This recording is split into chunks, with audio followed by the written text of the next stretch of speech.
Imagine you are a pirate stranded in the middle of the vast ocean.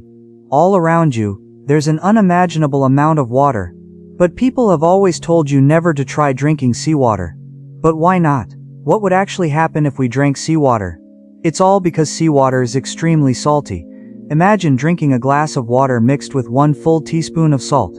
Can you picture how salty that would taste? Now double it. Seawater is like a glass of water mixed with 2 teaspoons of salt. That's insane. This salty water can make your cells dehydrate, shrink, and even cause serious damage to your organs. But why does that happen? Simply put, our bodies contain a lot of water, and it's not just in blood or sweat. Water exists inside all our cells and also outside them. The water inside and outside the cells each has its own function. Now, when we drink seawater, the salt concentration outside the cells becomes higher than inside. Since our body always tries to stay balanced, the cells release water to dilute the salt outside. And when that happens, the organ that works extra hard to clean things up is the kidney. Just like washing dirt requires water, the kidneys also need water to flush out the salt. That's why the brain keeps telling us to search for more water. In other words, the more seawater we drink, the thirstier we become. And the danger doesn't stop there. The ocean is also home to tiny creatures, one of them being toxic algae.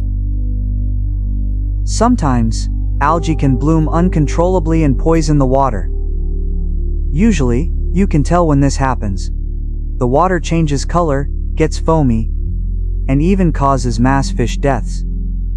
If humans drink that water, it can cause nausea, diarrhea, or even paralysis.